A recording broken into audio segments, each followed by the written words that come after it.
Hey guys, and welcome back to a brand new video and finally a brand new episode of my AOR series here, the Apex Online Racing League on PC, and I'm in the Formula 3 tier, so the third best possible category out, I think like 10 or something like that. So yeah, it's been a little while, I have to say. I've also pretty much I've either had a couple of crashes in a couple of races and I've not really had enough of a video to make some highlights, or option B, reason B, is that I've actually missed quite a few races because of travelling and journeys and not being available on the weekend of the race. Now, the last episode I think was Germany, if I'm not mistaken. I might be wrong, but it was quite a way back. So if you do want to check out the last episode, click the card in the top right hand corner of your screen. But today we are here for Mexico, and I came into this with the target of, right, okay, this is my first time I've raced since the recent 1.16 patch got released.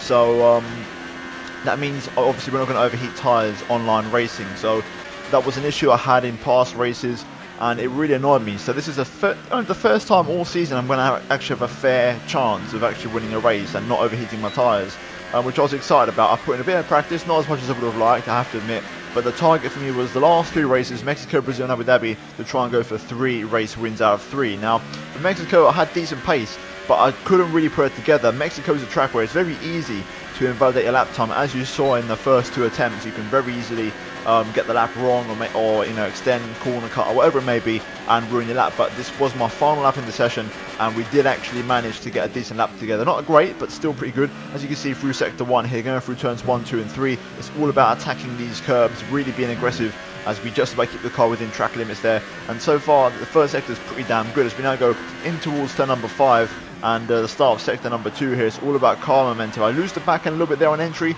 that cost me a little bit of time and just generally ruined my flow a little bit. As we now go through the double apex right again, the back end seemed to be coming around quite easily, so I lost more time there, but we're still up on the delta. And then we go into the very tricky and very finesse section here, which is the S's. You've got to really get the line right through here to make sure you hook it all up. And I actually, to be fair, get it pretty damn sweet. And I've got no complaints there. That was pretty damn good. As we now go down towards into the baseball stadium section, first of all, you've got to tackle this right-hander.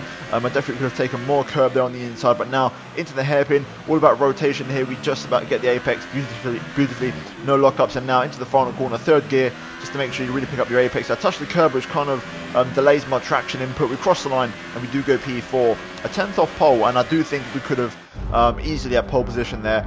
People did improve elsewhere. I think it would have been very close between myself, Lasser and Corny, because at 0.6, 0.5 is kind of where I was at. I think those mistakes I made, I do think I left a solid 2.5, 3 tenths on the table at least, and also that final corner, I left a bit of time on the table on traction. So I think a 0.5 was possible, maybe even a 0.4, but like I said, we ruined our previous attempts in the session to really do any representative lap time, so I can't complain. P4, 2nd row, and to be honest, you don't really want to be starting from pole around Mexico because of the massive pit straight. So to be fair, P4 might be a little bit of a blessing in disguise in terms of the slipstream down towards turn 1. However, we do have an intermediate soaked race, so keep your eyes out for that. With that being said, that is the story of qualifying, and we're now going to move into the race on Sunday.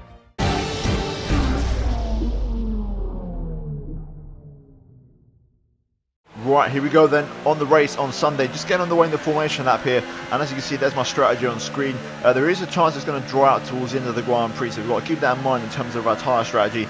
We're going to try and go nice and long, take it very easy on the tyres, and try not to kill them pretty much, and hopefully it should go according to plan, and fingers crossed we can get a good start as well on the intermediate tyres. So here we go, we're going to get ready for the 5 red lights here at Mexico. 36 laps ahead of us, the lights are off and away we go, and it's a pretty straightforward start from us off of the line, nothing spectacular by any means, but we do get a nice tow up into rich mix and also overtake ERS mode to really make sure we maximise the straight line speed.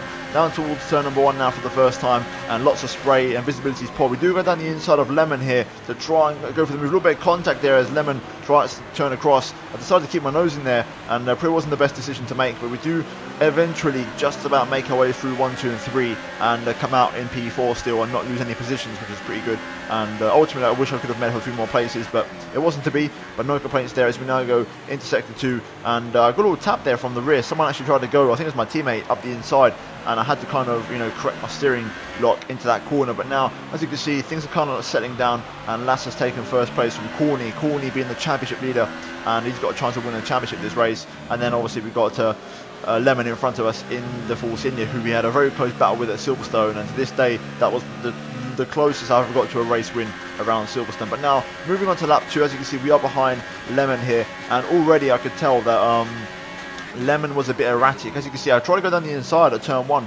He was very early on the brakes. I seemed to be very good under braking into turn 1. I used 8th gear actually. I was braking in 8th, holding it in 8th gear, and then right at the last second I'd do the downshifts, and that seemed to be working for me quite decently. As you can see, Lemon there going wide once again. Like I said, bit erratic driving. He was kind of losing the back end a lot, and also I knew in the long run he was going to probably cook his intermediate, so I knew that he was going to be maybe vulnerable later on in the Grand Prix. As you can see, once again here on lap 3, Lemon running wide, and at this point I was like, okay, you know what, I'm going to try and make something happen here, because I think we've got the pace.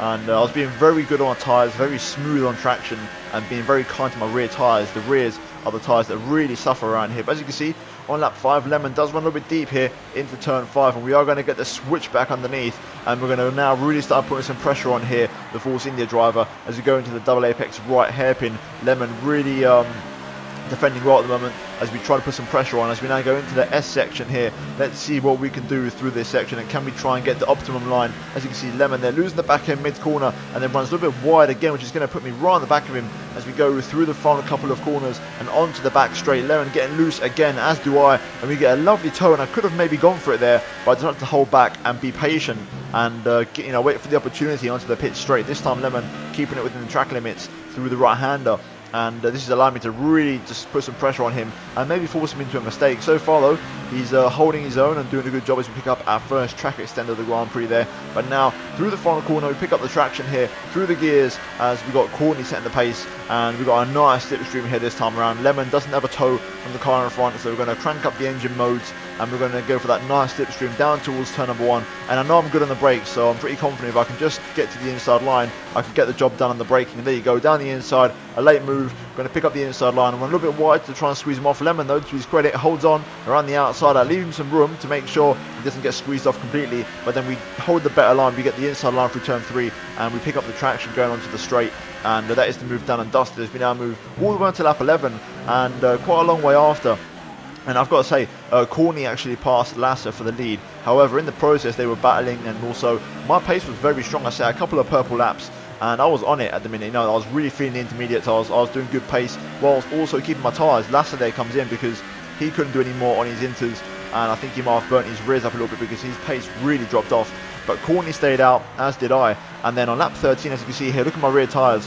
Not too bad, you know, we're kind of managing things quite nicely here. And, you know, we can control this. Courtney had very similar pace to me. We were so equally matched in the intermediate conditions. I could pretty much respond to anything he was doing, and vice versa. If I picked up the pace, he would respond. So it was kind of a neutral phase in the race, but then I made a little mistake here. The rear tyres, for the first time, as you can see with the tyre wear, they just started to let go a little bit there, and it was a little bit risky at times. A new strategy is available on the MFD. Got that confirmed. Right, come in at the end of this lap.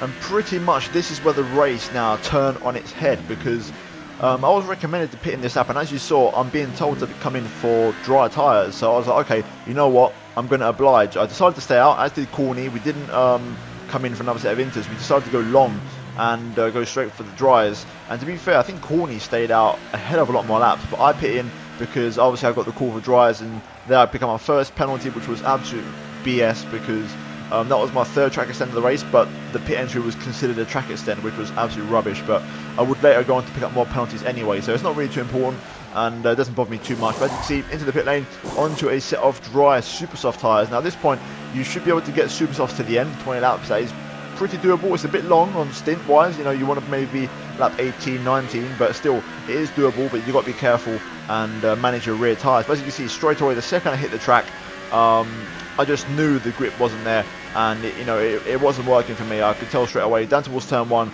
I was on full lock with the steering wheel, and that's when I knew, okay, we've got a problem here, because the track is quite clearly not ready for dry tyres, and the team pretty much ruined my race. Also, I was stupid enough to go for the pit stop when you can quite clearly see the track is obviously not dry enough. But you know what, I was an absolute idiot. I came in for the dries too early. As you can see, we're just going backwards here, losing time. I lost a position to my teammate. I've lost a place now to Skatey in the Ferrari, and now we've got Brownie behind in the Red Bull, and he's going to be all over the back of me very soon as well as we drop through the field. Now going through the hairpin here, you can see I lose the back end. It's just so painful because I'm going so slow, and even then it's not enough. And then Brownie eventually goes down the inside at the final corner, and to be fair, a little bit of contact there, not the best of moves. As also we've got the force in there of Marion actually slipping through. Nice sort of double overtake from him. Credit to him for picking that up. But Brownie, I could tell he had absolutely cooked his intermediates. He had no tyres left because he overtook me here, but I was able to keep up with him for the rest of the lap quite easily. And actually, by the end of the lap, as you see now, he just had no tyres left, and yeah, we was all over the back of him, even on these very tricky conditions. And he actually came in, had enough of those tyres, and gave up because it just wasn't happening for him. So as you can see, we got the speed. And to be fair, if you look at the delta in the top right, lap times were starting to improve. And at this point, I realised it was game on, and the tyres were just starting to come towards the sweet spot now, and it was game on pretty much. As you can see now, all the way on to lap 20. I will admit, I forgot to cut it in, but just a moment ago, leaving the pit lane, Lemon actually crashed. Lemon came in for dries, and on the pit exit, he spun up the rears and crashed into the wall. So we gained a position there, and as you can see now, we are behind Hazard, who's the first of the top runners to go on the super softs, and I was already on the back of him. You know, I'd been on these tyres for so long that when the track started to dry out, I knew exactly where the grip was, and I had so much more pace and confidence in this initial phase. As you can see, getting the move on Lemon there, and also my teammate coming into the pit lane now, and everyone was pretty much filing into the pits, and it was pretty much an important part of the race because this was my chance to come back into this race. So I had to make sure these laps or two laps were good on these tyres, and I had a solid pace. And as you can see, crossing the line, we do go purple there, and the pace is strong. And there is Lemon actually, so he's on the right hand side there, I think, by the wall. There he is, he just crashed out. So in the process, even though we lost a hell of a lot of time by doing the wrong strategy, somehow we're still in third place. So I don't know how it happened, but it worked out beautifully, and we're still right in this race. So yeah, it's all game on so far, and we're going to continue on pushing here. As you can see, it's all kicking off around us at the minute, but I will admit the track extensions were a bit of an issue because we started to struggle on these tyres. You know, even though they're still fresh, I hurt my rears quite badly in the wet dry phase. So even though my lap times were personal best and I was doing okay, everyone was faster than me because I'd cooked my super softs. My tyres were considerably more worn, especially in the rears, than anybody else's. And as you see, Martin G here, my teammate, on fresh super softs, he's going to challenge me into turn 1. We do hold on quite nicely, good defensive driving there. We place our car beautifully, and then getting a nice line through 2 and 3 to get a good exit onto the back straight, but that's not going to be enough. And Martin G is going to be onto the back of me once again here, down towards turn number 5. We're going to have to cover the inside and show him the long way around into this corner here. We do a good job once again of defending the line and avoiding the switchbacks, as you can see, and keeping my teammate behind me for now. However, Martin G was just too quick, and I kind of realised that after defending, you know, in this sequence, I realised, okay, you know what, I'm not even going to bother anymore because he's got so much more pace than me. So we set another personal best. The pace is still, you know, getting better and better, but I decided to pull up to the right hand side, let Martin G just stay on the racing line on the dry stuff, no marbles, no wet patches, and let him just go by because we just didn't have the pace. And I thought, okay, I'm just going to follow him and see if I can get to the finish. There's about 10 laps to go, so we should be able to make things happen. But then on lap 28, once again the tyres let go, and as you can see, we got loose through the S's, similar to what we did before in the intermediates, but this time a far more spectacular one. As you can see, Hazard there avoids me, as does, I think that was Assassin, and fair play to those guys for avoiding me there, as I was literally on the racing line. But we lose the position once again to Hazard, and based off of penalties and whatnot, it's going to be very hard to re-overtake him because I just didn't have the pace. Again, on lap 31, we lose the back end, and yeah, the rear tyres were just done. We just paid the price pretty much, you know, from bad strategy. I somehow managed to pull it back in terms of not having to stop for inters or another set of dries. But having said that, we just, yeah, penalties again. We lost another place to Sinak, as you saw there, and yeah, it was pretty much just about getting to the end of the race. You can see on lap 35, sorry, my rears, especially my left rear, we was actually under threat of a puncture. So I could have actually re-overtaken Sinak, to be fair, before the flag, because he had 3 seconds more penalties than me. So as long as I stayed within the gap of 3 seconds, I could do it. But the second I realised my tyres were this worn, I had to get off the pace. I had to back off, and then we also picked up another penalty just for, you know, a misery complied of a penalty pretty much. But I knew I had no tires left. You can see me here through the S's. I had no grip at all, and I knew it was game over, to be honest. And to be fair, we are going to come home with P6 out of 10 runners, which is not great. And considering, you know, my hopes for this race, I was very disappointed. But it's just the way it goes. The game recommended me a stupid strategy. I fell for it because I was an absolute idiot. But as you can see, those are the final race results, and we still managed to one-stopper somehow. But I think in hindsight, I should have just maybe just done another stop with another set of drives, and at least had a decent pace. But nonetheless, Courtney wins, so that's pretty much going to make him world champion now, I believe. Lasser gets second, and Martin G, my teammate, gets third. So fair play to him for picking up a podium for the team. Then Hazard P4, Sinak P5. We come home sixth, ahead of JSR. Then we've got Brownie behind him, and then behind him we've got Marion, and then we've got Assassin running off the top 10. And yeah, pretty much that is all she wrote for Mexico. And then in terms of the championship, you can see after that race, Courtney, I think, is he mathematically, okay, so he's not champion yet.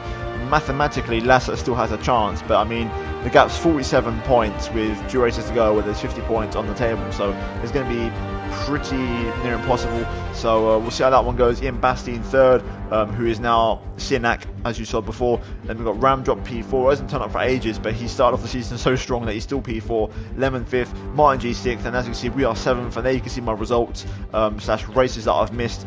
And yeah, pretty much that's going to be all she wrote for Mexico, guys, and I'm kind of hoping I can bounce back in Brazil and also Abu Dhabi, end the season on a high. I think realistically speaking, P4 is up for grabs, so I want to try and push on for that and try and make something happen.